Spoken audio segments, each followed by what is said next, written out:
जय Hind dear student, welcome once again to defence online education. क्या हालचाल सभी बच्चों के।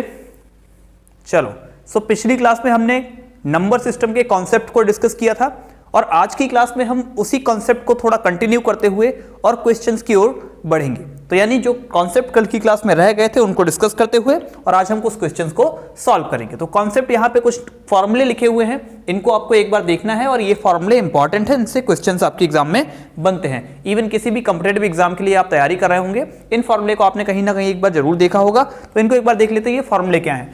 सम of first n natural numbers. Natural number 1 से स्टार्ट होते थे, कल की क्लास में डिस्कस किया था।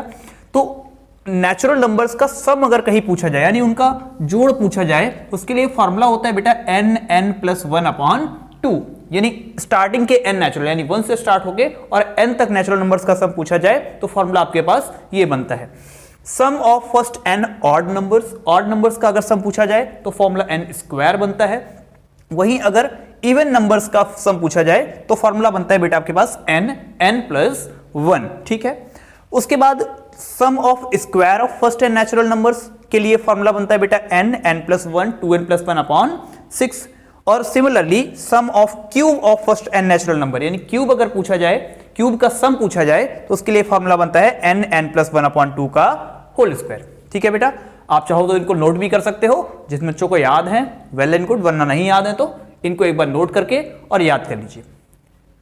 आज की क्लास में हम कुछ क्वेश्चंस भी डिस्कस करेंगे, कुछ 10 से 12 क्वेश्चन डिस्कस करने वाले हैं जो कि आपके प्रीवियस ईयर के रहेंगे। प्रीवियस ईयर मतलब सीडीएस के एग्जाम में भी आए हुए हैं और कहीं ना कहीं उसी टाइप के क्वेश्चन आपके एफकेट के एग्जाम में भी पूछे जाते हैं। क्लियर बेटा। चलो तो फर्स्ट कॉन्सेप्ट से या फर्स्ट क्वेश्चन से स्टार्ट करते हैं। पहले मैं एक बार ये इरेज करके क्वेश्चन लिख लेता हूं बोर्ड पे, जिससे कि आपका ज्यादा टाइम वेस्ट ना हो। तो फर्स्ट क्वेश्चन मैं लिख लेता हूं बोर्ड पे। So the first question on screen is find the sum of place value and face value of 8 in this given number। Option आपके पास हैं 880, 808, 800 and 888। 4 ऑप्शन है। तो आपसे पूछा है सम प्लेस वैल्यू और फेस वैल्यू का। तो सबसे पहले समझते हैं फेस वैल्यू और प्लेस वैल्यू होता क्या है। फेस वैल्यू बेटा क्या होता है, यानी जो डिजिट दिख रहा है उसका फेस, यानी फॉर एग्जाम्पल इसमें 8 का पूछा गया है तो 8 की फेस वैल्यू बेटा हमेशा 8 ही रहेगी। 7 की पूछता तो 7 रहती, यानी फेस वैल्यू वही नंबर होता है जिस नंबर की वैल्यू पूछी जाती है। उसके बाद बात आती है प्लेस वैल्यू की। अब प्लेस वैल्यू क्या होता है बेटा, फॉर एग्जांपल आप एफकेट का एग्जाम देके एक ऑफिसर के तौर पे सिलेक्ट होते हैं, आप फ्लाइंग लेफ्टिनेंट बनते हैं। ठीक है। तो आपके नाम के साथ साथ अब आप फ्लाइंग लेफ्टिनेंट के पद से भी जाने जाएंगे, उस पोस्ट से भी जाने जाएंगे। ठीक है। तो होता क्या है बेटा, बेसिकली ये जो नंबर है इसका प्लेस जो भी होगा वो और इस नंबर का मल्टीप्लाई, इन दोनों को हम कहते हैं प्लेस वैल्यू। फॉर एग्जांपल ये क्या है बेटा, 1s, 10s और 100th प्लेस पे है और 100th ये प्लेस हो गया, इसका नंबर क्या है 8 और प्लेस क्या है 100। 100th प्लेस पे जो नंबर है उसको हम कैसे डिनोट करेंगे 800। ये क्या हो गया बेटा उसकी प्लेस वैल्यू। अब इनका सम पूछा है तो कोई भी बच्चा बता सकता है 800 और 8 को ऐड करेंगे तो ऑप्शन बी आएगा, यानी 808 हमें मिलता है। क्लियर है बेटा, कॉन्सेप्ट क्लियर हो गया आपका। प्लेस वैल्यू और फेस वैल्यू कंफ्यूज तो नहीं होंगे आप। चलिए तो नेक्स्ट क्वेश्चन पे आते हैं।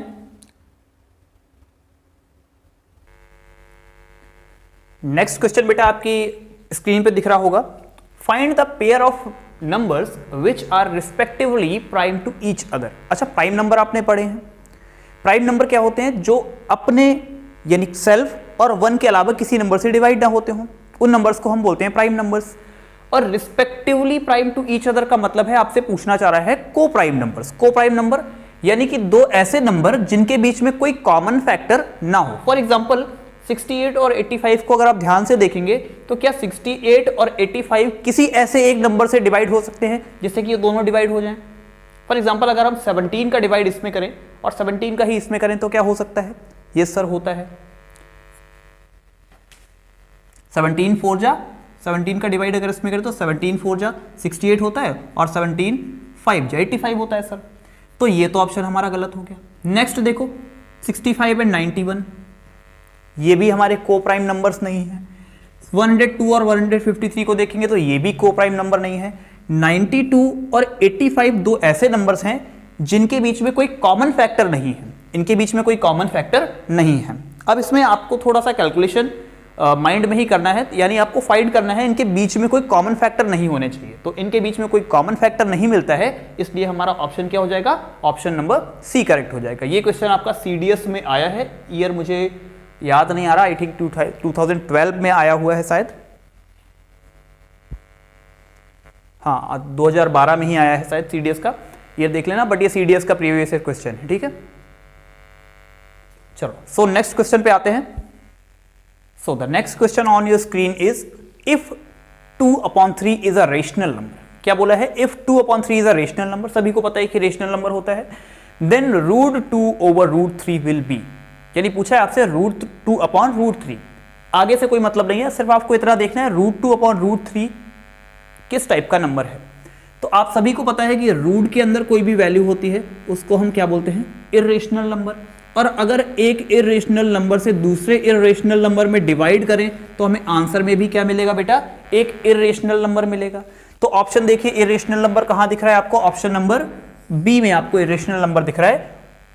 इसमें ऑप्शन ए क्या है, also a rational number. Rational number तो हो ही नहीं सकता क्योंकि दो इर्रेशनल नंबर डिवाइड करने पे कभी रेशनल नंबर नहीं देते हैं। नॉट अ नंबर, ऐसा तो है नहीं कि कोई नंबर ही नहीं है, नंबर तो है ही। और बेटा नॉन ऑफ अबव नहीं है क्योंकि ऑप्शन बी हमारा करेक्ट है। क्लियर बेटा। सो नेक्स्ट क्वेश्चन देखते हैं। चलिए सो नेक्स्ट क्वेश्चन आपकी स्क्रीन पे है, find the sum of first 25 natural numbers. क्या पूछा है आपसे, सम पूछा है, किसका पूछा है, फर्स्ट 25 नेचुरल नंबर्स का। अभी मैंने फॉर्मूला आपको बताया था, sum of first n natural numbers. क्या होता है बेटा, n+1/2 होता है। इसमें वैल्यू पुट करेंगे बेटा, जब वैल्यू पुट करेंगे तो क्या 25 पूछा है, 25 multiplied by 25 + 1/2, that will be equals to 25 multiplied by 26/2। इसको कैंसिल आउट करेंगे 13 और मल्टीप्लाई करेंगे तो 25 3 जा 75 की 5 कैरी 7, 25 1 25 और 1 32, 325। देखो किस ऑप्शन में दिख रहा है बेटा, 432, 352, हाँ ये दिख रहा है आपको 325, ऑप्शन नंबर सी में। So the right answer will be option number 3, 325। किस तरीके से करना है, फॉर्मूला आपको पता है, फॉर्मूले में वैल्यू पुट करनी है, 25 मल्टीप्लाइड बाई 25 + 1/2, कैंसिल आउट किया तो हमने कैलकुलेशन करने के बाद आंसर क्या निकाला, 325। अगर आपको कोई डाउट्स हैं, कुछ भी डाउट है कमेंट बॉक्स में लिख दीजिए, मैं आपका जो डाउट है वो नेक्स्ट वीडियो में या नेक्स्ट सेशन में क्लियर कर दूंगा। जब भी आप डाउट पूछते हैं उससे आगे आने वाली क्लास में, यानी अगर आपने आज डाउट पूछा है तो नेक्स्ट क्लास में उस डाउट को क्लियर कर दिया जाएगा, ठीक है। चलिए तो इस तरीके से क्वेश्चंस को करना है, कोई डाउट्स हो तो कमेंट्स बॉक्स में लिख सकते हैं। और अगर जिसने भी पहला वाला वीडियो यानी कॉन्सेप्ट का वीडियो नहीं देखा है वो भी एक बार देख लें, क्योंकि कॉन्सेप्ट भी इंपॉर्टेंट है, क्योंकि आगे आने वाले जो क्वेश्चंस हैं उनमें वही कॉन्सेप्ट भी यूज होने वाले हैं जो कि मैंने अभी पिछली क्लासेस में पढ़ाए हैं। तो नेक्स्ट क्वेश्चन नंबर 5 की ओर चलते हैं। चलिए तो नेक्स्ट क्वेश्चन आपकी स्क्रीन पे है, sum of first 15 multiple of 8। First 15 multiple of 8 का सम पूछा है, तो फर्स्ट 5 या फर्स्ट 15 मल्टीपल होंगे क्या बेटा, ऐसे ही तो लिखे जाएंगे, 8 + 16 + 24 + 32 + 40 और अप टू बेटा कहाँ तक 120, यानी 15th मल्टीपल क्या होगा 120। इस तरीके से ही तो लिखे जाएंगे बेटा। सब में आपको क्या चीज़ कॉमन दिख रही होगी, सब में आपको 8 कॉमन दिख रहा होगा। जैसे ही आप 8 कॉमन लेते हैं तो अंदर क्या बचता है, 1 + 2 + 3 + 4 अप टू 120, ठीक है बेटा। अब ये कुछ जाना पहचाना, सॉरी यहाँ पे 120 नहीं आएगा, यहाँ पे आएगा बेटा 15, क्योंकि यहाँ से भी तो 8 कॉमन जाएगा इस तरीके से। तो अब ये कुछ जाना पहचाना सा क्वेश्चन नहीं लग रहा है बेटा, यहाँ पे तो ये सीरीज बन गई 1 से लेके 15 तक की, और सीरीज का हमें फॉर्मूला पता है n, और n+1 होता है अपॉन में 2 होता है सर। आगे कितना मल्टीप्लाई है, 8 का मल्टीप्लाई है, तो 8 का मल्टीप्लाई कर देंगे। सो 8 multiplied by 15 multiplied by 16 upon 2, इसको कैंसिल आउट किया 4 टाइम्स, 15 4 जा 60 और मल्टीप्लाइड बाई 16, और 16 6 क्या होता है 96, एक जीरो बढ़ाएंगे, आंसर आ जाएगा 960। आंसर क्या आएगा आपका 960। किस ऑप्शन में दिख रहा है, ऑप्शन नंबर पहला ही है, तो पहले को टिक कर देंगे, right option, option A will be correct. कैसे करना है, आपको सबसे पहले सीरीज को लिखना है, इसमें से 8 कॉमन लेना है। अच्छा, इसे एक डायरेक्ट ट्रिक जिसको आप लोग कहते हैं वो ट्रिक भी बन सकती है। ट्रिक क्या बन सकती है बेटा, n+1/2 × 8, जो भी नंबर होगा उसका हम मल्टीप्लाई, फॉर एग्जांपल 15 मल्टीपल पूछे थे, 15 मल्टीपल पूछे थे किसके, 8 के, तो हमने 8 लिखा है और मल्टीपल निकाला है यहाँ से। अगर ऐसे ही क्वेश्चन पूछ देता कि 12 मल्टीपल ऑफ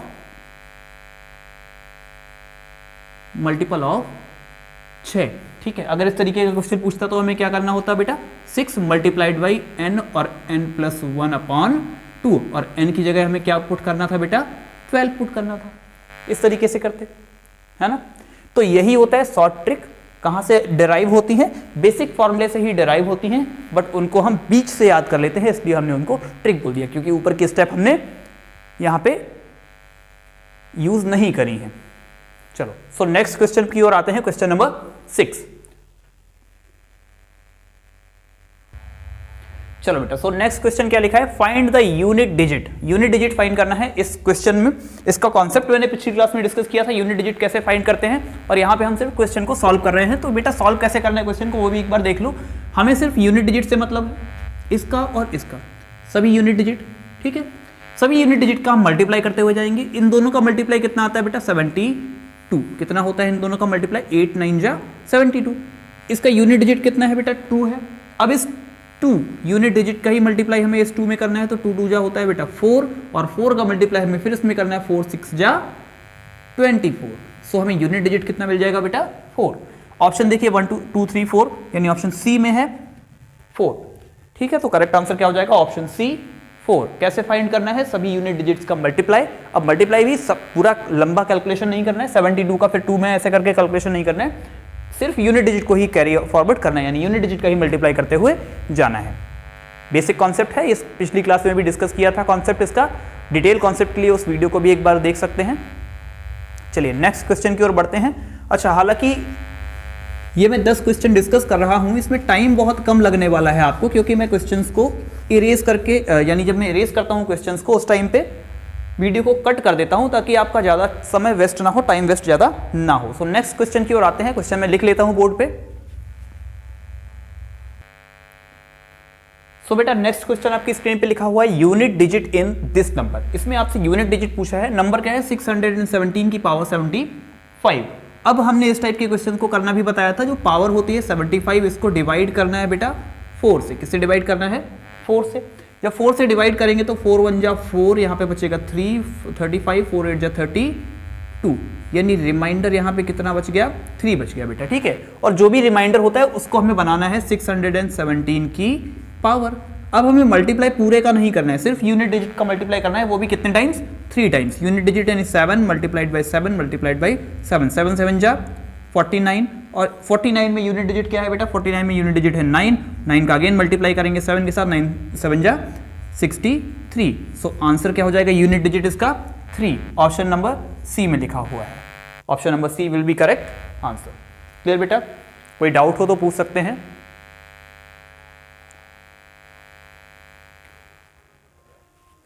ठीक है बेटा, क्लियर, इसको इरेज कर दूं।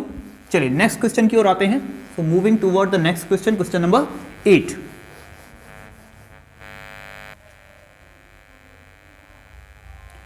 चलिए बेटा, सो नेक्स्ट क्वेश्चन आपकी स्क्रीन पे लिखा हुआ है, how many rational numbers between 1 and 1000। 1 और 1000 के बीच में कितने रेशनल नंबर्स होंगे। बेटा रेशनल नंबर क्या होता है, फॉर एग्जाम्पल मैंने यहाँ पे 1 लिखा, यहाँ पे लिखा 2, 1 और 2 ये नंबर लाइन पे लिखे हुए हैं। अब 1 और 2 के बीच में कितने रेशनल नंबर्स होंगे बेटा, वो कैसे फाइंड करेंगे हम, 1 से ज़्यादा और 2 से कम। फॉर एग्जाम्पल हमने लिखा 3/2, ठीक है बेटा, तो ये भी एक रेशनल नंबर होगा। और इन दोनों नंबर्स के बीच में ना जाने कितने ही रेशनल नंबर्स होंगे बेटा, ठीक है। तो रेशनल नंबर जब 1 और 2 के बीच में हमें पता नहीं है, 1 और 2 के बीच में हम काउंट नहीं कर सकते, इनफाइनाइट हो सकते हैं, तो बेटा यहाँ तो बात की गई है 1 से लेके और 1000 के बीच में। तो 1 से लेके 1000 के बीच में कितने रेशनल नंबर हो जाएंगे बेटा, इनफाइनाइट रेशनल नंबर। और यही सेम क्वेश्चन आपका पूछा गया था CDS 2012 में, CDS 2012 में आपसे यही क्वेश्चन पूछा गया था। CDS के क्वेश्चन बेसिकली कॉन्सेप्ट बेस्ड होते हैं। जो बेसिक कॉन्सेप्ट होता है, जो आपने एकेडमिक्स में पढ़ा है, 9th 10th में पढ़ा है ज़्यादातर, या 8th में पढ़ा है, वही कॉन्सेप्ट आपसे CDS में पूछता है। इससे ज़्यादा आपको डिटेल में नहीं पूछता है। पूछते भी हैं, कुछ क्वेश्चन डिटेल में भी आते हैं, क्योंकि हर एग्जाम में कुछ क्वेश्चन टफ रहते हैं और कुछ क्वेश्चन इजी रहते हैं। कोई भी एग्जाम आप उठा के देखेंगे तो उसमें आपको 60 to 70% क्वेश्चन मिलेंगे। 60 to 70% क्वेश्चन कैसे आते हैं बेटा? इजी टू मॉडरेट, ठीक है। और आपको 10 से 20% क्वेश्चन ऐसे मिलेंगे जो मॉडरेट टू हार्ड लेवल के होंगे, और रिमेनिंग 10% क्वेश्चन ऐसे होते हैं बेटा वो सुपर हार्ड लेवल के, जो सॉल्व करने में अच्छे के पसीने छूट जाते हैं, उस लेवल के होते हैं, ठीक है बेटा। चलो, सो क्वेश्चन नंबर 8 ये हो गया, इस तरीके से करना। सो बेटा क्वेश्चन नंबर 9 आपकी स्क्रीन पे दिख रहा है। A number divided by 56 gives 25 as a reminder. जब एक नंबर को हम 56 से डिवाइड करते हैं तो रिमाइंडर हमें कितना मिलता है? 25 मिलता है। If the same number is divided by 7, अगर उसी सेम नंबर को हम 7 से डिवाइड करें, so the reminder will be, तो रिमाइंडर क्या होगा? बेटा इस टाइप के क्वेश्चन को करने का बेसिक तरीका भी है और शॉर्ट ट्रिक भी होती है, या ट्रिक कह लो वो भी होती है, शॉर्ट मेथड भी होता है। तो बेटा बेसिक तरीका क्या है? फॉर एग्जाम्पल हम एक नंबर लेट कर लेते हैं x, कोई एक नंबर लेट कर लेते हैं x। इस x को हम डिवाइड करते हैं किससे बेटा? 56 से, तो रिमाइंडर हमें कितना मिलता है? 25 मिलता है। या इसको प्लस की जगह ऐसे लिख लें, अगर हम इसको डिवाइड करते हैं तो हमें रिमाइंडर कितना मिलता है? 25 मिलता है। अब बेटा ये जो भी नंबर है वो जो भी रहा हो उससे हमें मतलब नहीं है। 56 को अगर ब्रेक करें तो 8 मल्टीप्लाइड बाई 7 लिख सकते हैं कि नहीं लिख सकते हैं? आप बोलेंगे बिल्कुल लिख सकते हैं सर। अगर इसको हम 8 मल्टीप्लाइड बाई 7 लिख सकते हैं तो क्या इस 7 से भी ये डिवाइड x जो भी नंबर होगा वो पूरा का पूरा होगा? क्योंकि अगर ये 56 7 से डिवाइड है तो ये जो भी नंबर होगा वो भी पूरा पूरा 7 से डिवाइड होगा। अब हमें मतलब सिर्फ किससे है? इस रिमाइंडर से। इस टाइप के क्वेश्चन में आपको यही चीज देखनी है सबसे पहले बेटा, जो भी नंबर दिया जाएगा ऊपर और ये नीचे नंबर दिया जाएगा, ये जो नीचे वाला नंबर है ये पूरा पूरा डिवाइड करेगा किस नंबर को? ऊपर वाले नंबर को। क्लियर है? जब अगर ऐसा करता है तो 25 को आपको फिर से डिवाइड कर देना है 7 से। 7 3 जा 21, रिमाइंडर आपके पास कितना बचा? 4। ठीक है बेटा, रिमाइंडर आपके पास कितना बचा? 4। बेसिक सा कॉन्सेप्ट है कि अगर 56 से कोई नंबर डिविजिबल है, 56 से कोई भी नंबर डिविजिबल है, फॉर एग्जांपल मैं 56 को ही लिख लेता हूं, 56 डिवाइडेड बाई 56 1 टाइम्स डिविजिबल है। तो इसी 56 को अगर हम 7 से भी डिवाइड करें तो 56 7 से क्या डिविजिबल नहीं होगा? होगा बेटा। कितने टाइम्स होगा? 8 टाइम्स होगा 56। ठीक है, तो जो भी नंबर यहां पे होगा, जो भी नंबर यहां पे होगा वो अगर 56 से डिविजिबल है तो वो 8 से भी डिविजिबल होगा और 7 से भी डिविजिबल होगा। अब बचा केवल हमारे पास रिमाइंडर। अब इस रिमाइंडर को हम डिवाइड कर देंगे नीचे वाले नंबर से, तो हमें मिल जाता है reminder 4। Clear? So the answer will be option number B, 4 option, या ऑप्शन नंबर बी जिसमें 4 लिखा हुआ है वो ऑप्शन करेक्ट हो जाएगा। क्लियर बेटा? अच्छा, कोई डाउट्स हो तो आप पूछते रहिए कमेंट बॉक्स में, और आपके डाउट नेक्स्ट आने वाली क्लास जो भी होगी, जब भी आप डाउट पूछते हैं उससे आगे आने वाली क्लास जब भी होगी उसमें आपके डाउट्स क्लियर कर दिए जाएंगे। क्वेश्चन नंबर 9 क्लियर है? चलिए बढ़ते हैं आगे क्वेश्चन नंबर 10 की ओर। चलिए बेटा, आज की क्लास का ये लास्ट क्वेश्चन आपकी स्क्रीन पे दिख रहा होगा। If n is a whole number greater than 1, n एक होल नंबर है ग्रेटर देन 1 यानी 1 से बड़ा। ठीक है, यानी 1 से बड़ा का मतलब है n कुछ भी वैल्यू हो सकती है, कुछ भी हो सकती है, 1 से बड़ी 2 हो सकती है, 3 हो सकती है, 4 हो सकती है, अप टू इन्फिनिट कोई वैल्यू हो सकती है, 2 3 4 कुछ भी हो सकती है। तो क्या पूछ रहा है? n स्क्वायर और ब्रैकेट में n square minus 1 will always be divisible by, यानी नंबर क्या लिखा है? n स्क्वायर माइनस 1, ये नंबर किससे डिविजिबल होगा? ऑलवेज। तो हम एक बार पुट करके देखते हैं। जब हम 2 पुट करेंगे तो 2 का स्क्वायर ब्रैकेट में 2 का स्क्वायर माइनस 1, 2 का स्क्वायर 4 ब्रैकेट में 4 minus 1, so that will B 12। यहाँ पे हमें मिनिमम नंबर क्या मिला? 12, यानी ये नंबर 12 से तो डिविजिबल होगा ही होगा। चलिए अगला देखते हैं, 3 पुट करते हैं तो 3 3 जा 9 और ब्रैकेट में 9 माइनस 8, 9 माइनस 1 8 हो जाएगा, 9 8 जा 72। तो मिनिमम नंबर क्या होगा बेटा? 12, और ये 72 किससे डिविजिबल होगा? 12 से भी डिविजिबल होगा। होगा कि नहीं होगा बेटा? तो मिनिमम नंबर या ऐसा कहें जो जिससे डिविजिबल होगा वो क्या होगा? 12। तो किससे डिविजिबल होगा? ऑलवेज भी डिविजिबल बाई 12। इस तरीके के क्वेश्चन को करने का तरीका क्या है बेटा? वैल्यू पुट करते हैं, जो भी इक्वेशन यहाँ पे दी गई हो उसमें वैल्यू पुट करते हैं, जो भी दिया गया हो ग्रेटर देन 1 बोला इसलिए हमने n की वैल्यू 1 नहीं ली है, क्योंकि क्वेश्चन में क्या बोला है कि जो n की वैल्यू है वो ग्रेटर देन 1 है। यानी 1 नहीं हो सकती, 1 से बड़ी वैल्यू हम पुट कर सकते हैं। तो इस तरीके से किया है हमने और हमें आंसर मिल गया option number B, 12 will be the correct answer. ठीक है, ये क्वेश्चन जो है आपका ये CDS 2014 में आया है, CDS 2014 में आया हुआ क्वेश्चन है, क्योंकि CDS के पेपर इजीली अवेलेबल हो जाते हैं और CDS के करेक्ट क्वेश्चन पता चल जाते हैं क्या क्या क्वेश्चन आए हुए हैं, इसलिए CDS को रेफरेंस ले लेता हूं मैं। FCAT में बेटा होता ये है कि FCAT के क्वेश्चन ऑनलाइन होते हैं और क्वेश्चन हमें पता नहीं चलते क्या क्या आए हैं, मेमोरी बेस्ड क्वेश्चन मिल जाते हैं, बट मेमोरी बेस्ड क्वेश्चन जो भी हैं वो इस तरीके से सटीक नहीं हो सकते जिस तरीके से CDS के आते हैं। ठीक है, और एक चीज जो अभी रिसेंट ईयर्स में देखने को मिली है वो ये है बेटा कि FCAT का भी जो पैटर्न है वो डे बाई डे इंप्रूव होता जा रहा है। ठीक है, अब तो हालांकि आप लोगों ने देखा होगा, एग्जाम दिया होगा, तो FCAT का पैटर्न भी या स्टैंडर्ड FCAT का है वो अच्छा हो गया है, जिससे कि आपको क्वेश्चन करने में ठीक ठाक टाइम लगने लगा है। ठीक है, तो इस तरीके से इन क्वेश्चंस को करना है और वीडियो में अभी तक आप जुड़े हुए हैं और वीडियो समझ में आया है तो आप इस वीडियो को लाइक करना ना भूलें और अपने दोस्त जो भी FCAT की तैयारी कर रहे हैं, डिफेंस फील्ड में जो भी जाना चाहते हैं, डिफेंस सेक्टर में अपना नाम बनाना चाहते हैं, उन सभी के साथ इस वीडियो शेयर करना बिल्कुल ना भूलें। मिलते हैं आपसे अगले वीडियो में, तब तक के लिए टेक केयर, बाय बाय, जय हिंद, वंदे मातरम।